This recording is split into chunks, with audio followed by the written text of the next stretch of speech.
why Liam McNeeley's commitment could open the floodgates for UConn's three-peat. You're Locked On UConn.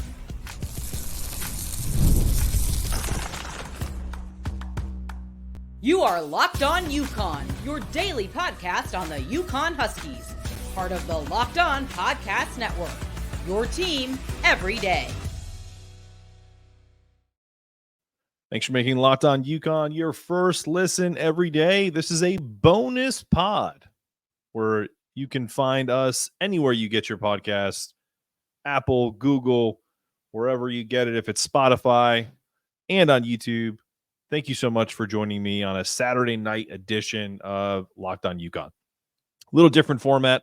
Obviously, we're going to talk about the Liam McNeeley commitment to UConn, our second straight five-star, first time having back-to-back five-stars since 08-09. Really, really excited for this kid. I waited as long as possible to do a bonus show today because I really thought we would have some word on Koby Brea, but kind of like with the whole Liam McNeeley situation, things I've heard. Great visit. They feel like there's a mutual fit, likely just working out the details. Now, I've heard some silly stuff we'll get in the second segment about how Koby Brea went to Duke and said his ask was $1.8 million.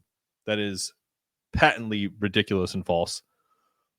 I've had multiple people, including those that are involved in that realm, to say that even with some of the reports that the list he put out of 5 blue bloods were some of the visits or some of the conversations weren't constructive, he did have, listen, the crux of the matter is he had conversations with all of them. I think likely, which is almost everyone's right at this point, it's almost like a clout thing. You know, like if you have 5 blue bloods looking for your services, or at least interested, could be interest like the interest a person has to listen to someone on the phone from a telemarketing. That could be interest, but it could be fleeting. That could have been North Carolina, considering they knew that they were getting RJ Davis back, and their backcourt is very, very stout. Same thing with Duke. I mean, they do need guards. They do need folks to come in to handle the ball. But I wouldn't consider, of the things that Koby Brea does, I wouldn't consider that to be his strength. So we're digressing into the Koby Brea. We're not sure if he's coming, but we are kind of sure. Liam McNeeley. The focus of it is who's actually here. The last show I did was about maybe them pivoting towards Aiden Mahaney because I knew that he was coming in for a visit. Doesn't mean he isn't coming either, guys. I think that's the interesting part about all of this is Liam is the first domino. Or second, really, if you look at it. So Terrace Reed was first. Liam is second. This kid has a great background.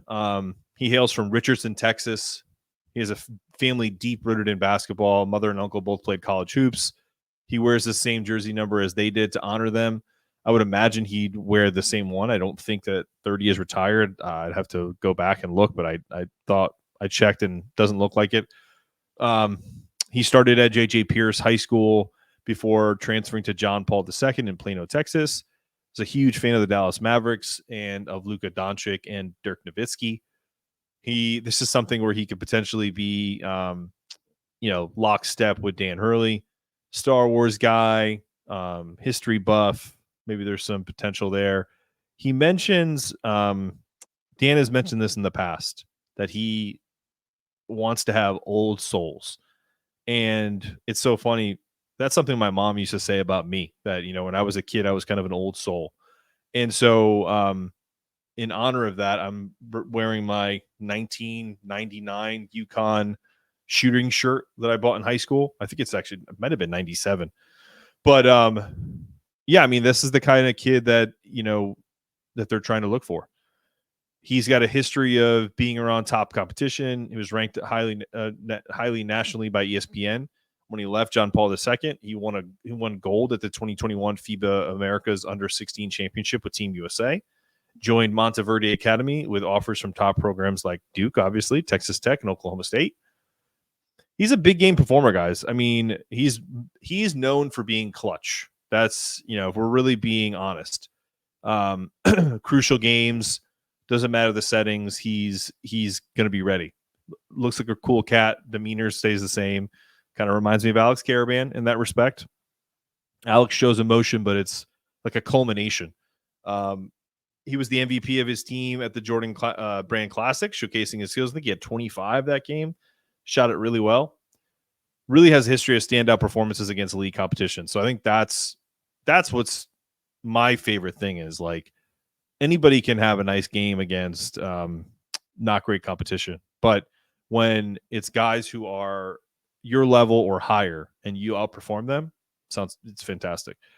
He's projected to be a high NBA draft pick, regarded as a lottery pick by ESPN's draft metrics. 45% from 3-point range, the number one 3-point shooter in the country, for especially as a McDonald's All-American. But he has playmaking ability. If you've looked at his tape, he is an elite athlete. He's not just a guy that is going to, I just got cut off at the rim, I'm just going to kick it back out. He will dunk on you. He's a 6'7", 6'8" powerhouse. Has some really good playmaking ability. And where he maybe lacks some lateral quickness, and this is even just talking to Tobias Bass at The Athletic, that's something that he's constantly working at, and he's gotten a lot better at. Again, another thing that I'm sure Dan Hurley, Kamani Young, Tom Moore, Luke Murray all love. He's known for his basketball acumen and his versatility beyond just his shooting abilities. Alex Caravan's chances of coming back are pretty good, but I will tell you that if for some reason he does go to the pros, he does get drafted in the first round or late second round, and people feel really good about him, I have no problem saying that this would be Alex Caravan's replacement. Now, if Alex Caravan comes back, is there a better person to guide Liam to what it's like to be a Husky, what it's like to be a leader and a champion, and for what it's like to potentially be the brain center of this UConn offense and defense? I think that's the best thing about it. We're going to pivot to talking about Koby Brea and potentially what this roster would look like if all these guys come back after this. All right, welcome back. I think this Koby Brea stuff is going to be an interesting situation, right? So you had Aiden Mahaney go in. I haven't heard anything. I haven't heard anybody have a bad visit at UConn. So to me, there's a really good, it's a great problem to have. You are coming off of back-to-back titles. You just signed one of the best all-around players in the got committed from a commitment from one of the best all-around players in the 2024 recruiting class. You have Ahmad Noel coming in. You have Isaiah Abraham. So Liam McNeeley adds to that. You bring in Terrace Reed with two years left, leave 2 or 3 years left on his eligibility. A project who you feel really good about that can really kind of be a stalwart center in your system. You have none of your 4 freshmen that are rising sophomores leaving, other than the obvious of Steph Castle, right? The only question mark really is if Alex Caravan is going to go pro and stay as a pro, because he's going to test the waters, because Hassan Diarra has pretty much all but said that he's coming back. It's just he hasn't made an announcement yet. So, but I think we can talk about how he'll be back. So Koby Brea isn't the final piece. He could just be one of 2 more pieces. What if they bring in Koby Brea and Aiden Mahaney? It's not impossible to hear, especially if they lose Alex Caravan to the pros. And this is where we have to be patient, because even though the portal closes on May 1st, people can freely move as long as they're in the portal. They can sign anywhere until basically the season starts, right? Although I think some programs would probably cut you off because they want you in for, off-season workouts, get you into class, all of that stuff, because you still have to go to class in college. I really do feel like Koby Brea at 6'6", like, think about some of these stats. This is the one that really, when I went back, I did a show about maybe Aiden Mahaney was the better, not better fit, but kind of for them, maybe the better fit just because there's more to improve on. But let's face it, guys, they got freshmen coming in that they can mold. If they can get a transfer portal that can come in and be plug and play, I mean, I'm in. Koby Brea he led all Division I players last year with 1.61 points per possession. That's that beautiful number that Luke Murray is trying to mold so everyone is as efficient as possible. You do not want to be under one a possession. If you can be over, and who was second was, everyone fawned over Reed Shepard, who is going to the pros, right? On catch and shoot opportunities, he is 1.617 points per possession. That's incredible offensive efficiency. 81.7% of his shot attempts are from three, which I have zero problem with. If you're good at something and you can get open, do it. Average 6.1 3-point attempts per game, love it. 49.8% from three, love it even more. He is an absolute elite shooter. So, intangibles. If you go back and watch the Arizona versus Dayton game in the second round, Arizona was lucky to get out of that game alive. They really were kind of had a stranglehold over the game, and then Koby Brea started to feel it a little bit. He ended up 4 for 8 from three, so 50% right on schedule, 14 points. He started that game, so he hasn't always been a guy that's coming off the bench. So, look, I mean, this kid can play 39 to 40 minutes a game if you need him to. In a UConn system, he's likely going to get 25 minutes. For killing people, it may get less. But this kid, again, he is no stranger to this area of the country. Was a big time player in the Bronx. His godfather is Felipe Lopez. So I would imagine he's being pushed to make the right decision. So what does that mean, right? I mean, no one really knows. I can't sit here and tell you I know for certain that Koby Brea is coming to UConn, but he did pick up a crystal ball 24/7. Rivals is also predicting that he's going to be there at UConn. I haven't seen on threes. Let's actually check that now, since this is more of a bonus pod and we don't really have to be on schedule with anything. No ads tonight. Let's see. On three, bear with me for people who are listening to this with no audio. I apologize.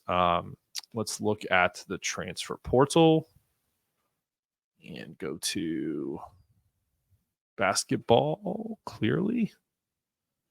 Although I've heard some good things about UConn football in the transfer portal.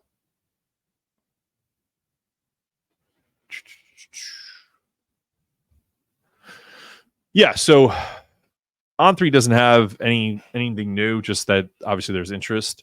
Let's try one more spot. Let's see a basketball.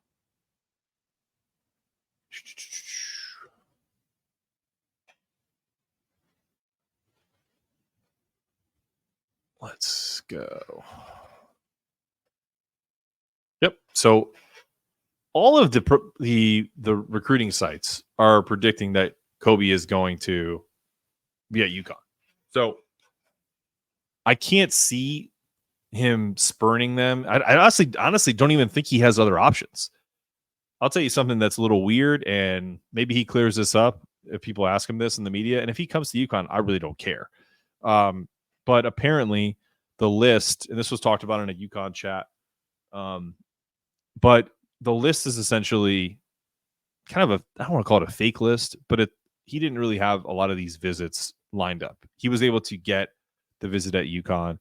He spoke to everyone on a Zoom. He was able to kind of tentatively talk to Duke, but according to a source that I have that covers the Blue Devils down here in North Carolina, he said that, and I quote, there was nothing ever official in terms of the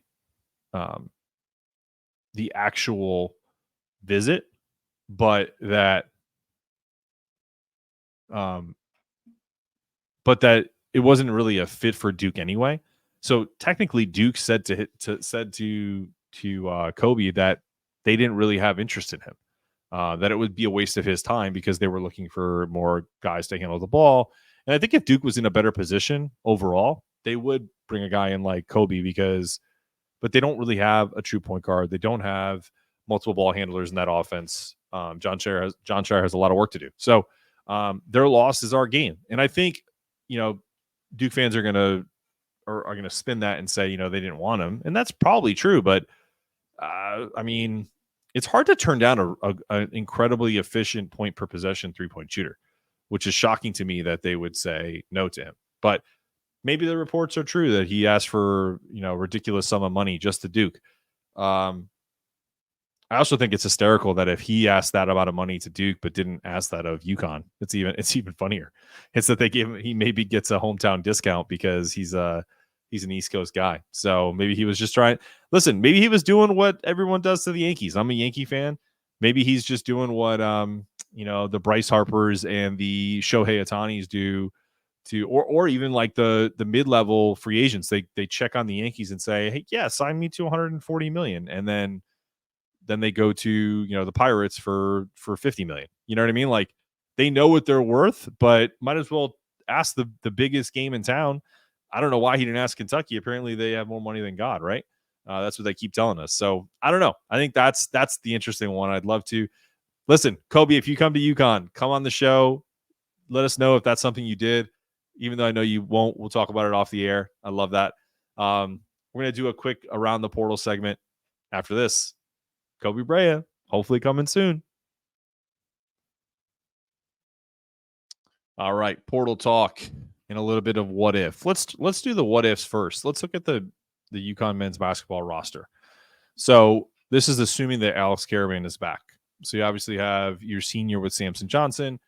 Alex Karaban is a rising junior. Terrace Reed is a sophomore.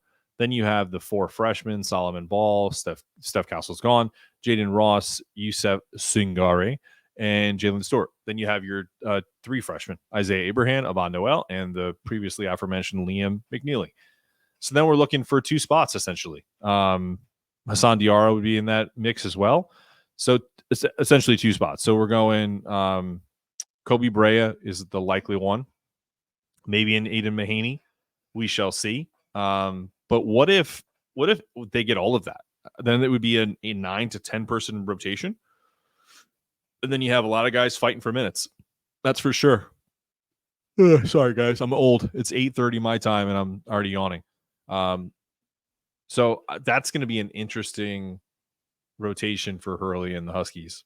But I look at it as a great problem to have, guys. When you're rolling, when you're the king of the hill, and people are coming to you, and you're getting commits, you're getting transfer portal guys, people need to step up and start to work. So the Jaden Rosses of the world, the Jalen Stewarts, the Solomon Balls, the Yusef Singaris, they need to get in the gym because those 3 freshmen are going to push them. If we get a Koby Brea, he's going to push for minutes. If we get an Aiden Mahaney, he's a guy that's got 2-3 years left of eligibility, and he's not going to want to sit on the bench. Then you got Hassan Diarra, who's essentially like, hey, guys, I've won 2 national championships. You're going to have to wait your turn again. So, look, it's a crowded field, but that's okay. The more talent you have, the more teamwork has to come together and really kind of focus on what's best for UConn and what's best for winning championships. So that 3P is definitely well in our sights. Let's look at this portal. What's happened in the last 10 hours? You've had Mount St. Mary's transfer guard Dakota LeFew committed to Georgia. Milwaukee transfer BJ Freeman committed to Arizona State. This one's an interesting one. Stanford transfer Andre Stojakovic, Peja Stojakovic's son, former McDonald's All-American, just committed to Cal. The Cal coach is, why is his name mistaking me? Mark Madsen. Remember him from the Laker days where he was dancing and Kobe and Shaq were laughing at how silly he was? Well, I think him and Peja are, I don't want to call them friends, but, they both played in the NBA. So I think there's some familiarity there, and he's a Southern Cal kid. So Makes sense. Kentucky basketball officially added Lamont Butler. We all know him from his Aztecs, San Diego State days. Really good player. Was the most outstanding player of the region the year that they went to the Final Four and lost to UConn. This was a guy I wanted to see because I think he was a Jersey kid, Otega Owe. He committed from Oklahoma. He transferred from Oklahoma to Kentucky. That's a great get for Mark Pope. Owe is a 6'5". He is a lightning fast. He is a absolute twitchy player, and he can shoot it. He was like a 40% 3-point shooter. So that's a nice combo guard that they picked up. And I'm not super familiar. Oh, yeah, I am. Matthew Cleveland. Very rangy, probably 6'8", 6'9", small forward. He is going back to Miami. I feel like they lost like Woogie and Norchet Omir. I think Norchet Omir is looking like he may go to St. John's, which sucks. Kentucky transfer forward Adu Thierry visiting Pitt. So that's interesting. I wonder if they're going to be able to retain him. It doesn't look like he's going to Arkansas, which is another wild one. Texas Tech guard Pop Isaacs, who I think I just saw something crazy on him that he may have been done some naughty things at Texas Tech. It's just social media, so I have no idea, not making light of it. But he committed to Creighton, so that they might have some answers there.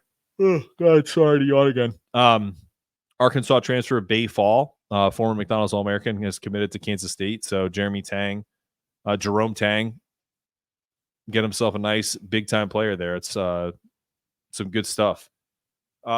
Yeah, as of right now, there's no new news on UConn targets. I haven't heard anything about Mahaney. I know that he's got Virginia in the mix, who he made fun of, but Virginia won a national championship. They're an ACC team. I don't hate on Virginia. It's kind of like, they're just boring guys. They are. And I think someone tried to explain that UConn's offense is similar to Virginia's. Yeah, tempo-wise, we may be the same, but I can't imagine how you could watch UConn's offense and say that they're similar, unless you broke it down in slow motion. So, I mean, if you break down anything in slow motion, I guess it could look similar. But we're not the same, little bro. Yeah, I mean, Virginia is an interesting one for Mahaney. I think that's a good fit. Creighton just got Isaacs, but I could see him going there. I know there's some folks that really don't like Aiden Mahaney because they look at Koby Brea and they're like, 50% 3-point shooter. He's a 6'6" guard. Aiden is interesting. He's not go watch him play. He looks like Cam Spencer light. Cam was thicker. He's got a little more physicality in his game, but this kid, Aiden's a bulldog. He likes to get into the mix of things. He's very left-hand dominant, even though he's a righty. I think the one criticism that people had about him is you watch him play and he plays a whole game and you wonder how his stats were what they were, meaning he probably could have done more. And I think that was an interesting one where against lesser competition, he didn't play here. He kind of came down to their level. So maybe that's something that the coaching staff looked at and was just like, for him to kind of make that like chip on your shoulder, we're playing Gonzaga, so I have to really step up. You're going to do that every game. So, I mean, I did do a segment where that could be something they improve on.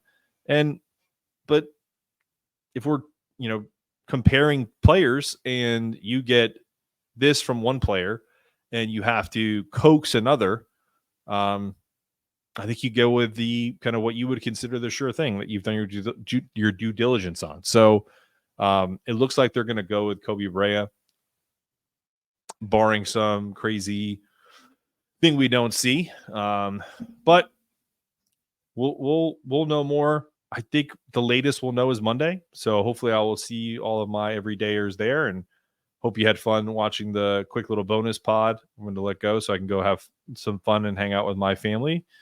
This has been another episode of Locked On UConn. I'm your host, Mark Zanetto, asking you to stay locked in, stay connected, and make sure your toughness meter is always rising. And as always, go Huskies. By the way, Liam McNeeley, if you want to come on the show, open invitation. You and your mom. I saw she's very active on social media. So love the family, love you guys, and looking forward to seeing you playing in the blue and red here and white. Maybe get one of these old school shooting shirts. Go Huskies.